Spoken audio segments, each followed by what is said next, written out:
لوگ نماز نہیں پڑھتے. سبحان اللہ.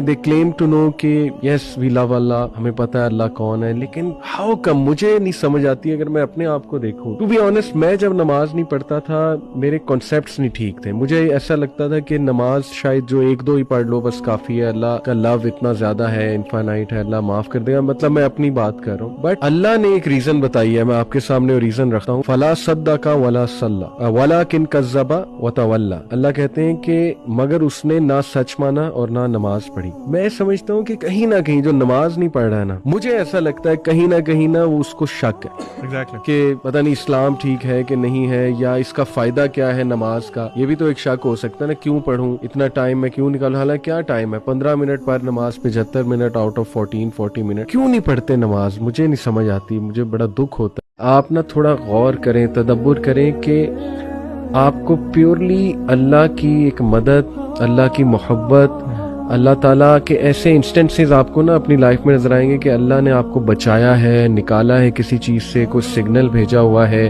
اپنی محبت کا ثبوت دے رہا ہے اللہ. حالانکہ اللہ سبحانہ تعالیٰ کوئی ضرورت نہیں ہے ثبوت دینے کی, لیکن سگنلز بھیج رہا ہے اپنی محبت کے.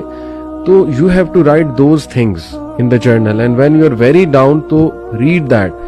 یہ میں نے اس لیے کہا کیونکہ دیکھیں نا, اللہ سبحانہ تعالیٰ اپنے نبی کو کہہ رہا ہے ما ودعک ربک وما قلی, کہ میں نے آپ کو نہیں چھوڑا ہے, اور پھر دلائل دیے اللہ نے. ٹھیک ہے, تو وہ دلائل آپ کی زندگی میں بھی ہوں گے کہ کہاں پہ اللہ نے آپ کو اس مومنٹ پہ سنبھالا, کہاں پہ اس مومنٹ پہ سنبھالا. نبی صلی اللہ علیہ وسلم نے فرمایا قیامت والے دن کچھ لوگ آئیں گے, ان کے پہاڑ جیسے اعمال ہوں گے.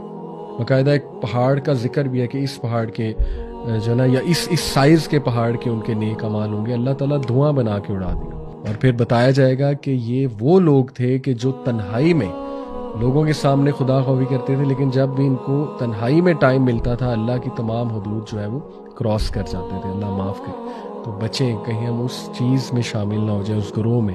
اس لیے موٹیویشن لے اس حدیث کو, اللہ سنبھال لے گا. Ultimately you have to leave everything to Allah. Quran Majeed میں بھی اللہ, ایون نبی صلی اللہ علیہ وسلم کہتے ہیں نا کہ تم مشورہ کرو, لیکن اس کے بعد اللہ پہ توکل کرو اور چھوڑ دو, اللہ تعالیٰ اس کو سنبھال لے گا. آئی تھنک جب ہمیں یہ بلیف ہو گیا نا کہ کائنات کا نظام چلانے والا اللہ ہے, لوگوں کے دلوں کا کنٹرول اللہ کی 2 انگلیوں کے درمیان ہے, یہ حدیث میں آتا ہے. ہر چیز, ایٹم بھی موو نہیں کر سکتا اللہ کی اجازت کے بغیر. اللہ الوکیل ہے, جس کا مطلب ہے ڈسپوزر آف افیئرز. جو آپ کی زندگی میں ہو رہا ہے, یہ آپ توکل رکھیں, یقین رکھیں کہ وہ اللہ کی اجازت سے ہو رہا ہے, اس کا ایک مقصد ہے. بس آپ نے یہ تلاش کرنا ہے, بجائے کہ اس غم کو اپنے سر پہ چڑھانے کے. You just have to find out کہ یار یہ آیا کیوں ہے, اس کا مقصد کیا ہے, یہ مجھے کیا سکھانا چاہ رہا ہے. اور سجدے میں جا کے بندہ رو پڑے اللہ کے آگے, اللہ سے تقویت مانگے, اللہ سے کہے کہ اللہ مجھے ایسی سکت دے کہ میں اپنے غم سے وہ ریزن ڈھونڈ سکوں کہ یہ آیا کیوں ہے. سبحان. ایک سلف تھے, ان کا نام میرے ذہن سے نکل گیا ہے, واقعہ بالکل سچا ہے. ان کے گھر نا باہر رش لگا ہوا. ساتھ والے نے پوچھا کہ یہ اتنے لوگ آئے ہوئے ہیں, افسوس بھی کر رہے ہیں, چہرے اترے ہوئے ہیں, پتہ نہیں کیا وجہ ہے. تو انہوں نے پوچھا کہ کوئی فوتگی ہو گئی ہے. تو انہوں نے کہا جی. انہوں نے کہا اللہ معاف کرے, کون فوت ہو گیا؟ انہوں نے کہا کہ بس آپ ایسے ہی سمجھیں جیسے میرے گھر والے فوت ہو گئے. تو وہ انا للہ و انا الیہ راجعون انہوں نے پڑھا. انہوں نے کہا کہ بڑا دکھ ہوا سن کے. بات اصل میں یہ ہے کہ وہ حدیث ہے نا صحیح بخاری کی, کہ جس کی عصر کی نماز جان بوجھ کے نکل گئی, تو it is as if he has lost his family. تو یہ ان کے دوست حضرات آئے ہوئے افسوس کرنے کے لیے ان کے ساتھ کہ آپ کی عصر کی نماز نکل کیسے گئی.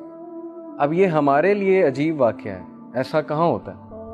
ہم تو کسی کو افسوس کرنے نہیں جاتے, لیکن وہ کمیونٹی ایسی تھی, وہ سوسائٹی ہی ایسی تھی کہ وہاں عابدون تھے سارے کے سارے. ایک ایسی آیا جو سیدھا آپ کے دل میں جاتی ہے, وَمَن يَتَّقِ اللَّهَ يَجْعَل لَّهُ مَخْرَجًا وَيَرْزُقْهُ مِنْ حَيْثُ لَا يَحْتَسِبُ. اس میں سب سے پہلے اللہ سبحانہ وتعالیٰ ایک کنڈیشن بتاتا ہے, اور وہ کنڈیشن بھی آؤٹ آف لو ہے کہ ساری دنیا سے تو کانشیس تم ہو, محبت کی ہوئی ہے, دل لگایا ہوا ہے, میرے سے کانشیس ہو کے دیکھو, میرے سے دل لگا کے دیکھو. تقویٰ کا یہی مطلب ہے, بی کانشیس آف می. تو یہ کنڈیشن ہے. یجعل لہ مخرجا, یہ ریزلٹ ہے, میں راستے کھول دوں. کوئی مصیبت آئی ہے, پریشانی ہوئی ہے, آئی ول کریٹ وے. ways. اور یہاں نہیں رکے اللہ, اس سے بھی ایکسٹرا ہے وَيَرْزُقُ مِنْ حَيْثُ لَا يَحْتَسِبُ, وہاں سے دوں گا کہ تمہارا گمان بھی نہیں جا سکتا. تو this in a nutshell to me is Islam. Number one condition, nothing comes without a condition, but this condition is amazing. یہ وہ کنڈیشن ہے جو آپ کو فری کر دے گی, امپاور کر دے گی.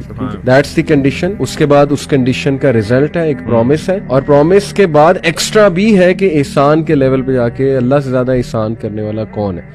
جب زمین کوٹ کوٹ کر برابر کر دی جائے گی اور تمہارا پروردگار جلوہ فرما ہوگا اور فرشتے قطار در قطار آ جائیں گے اور دوزخ اس دن سامنے لائی جائے گی, تو انسان اس دن سوچے گا, مگر اب سوچنے سے اسے فائدہ کہاں مل سکے گا.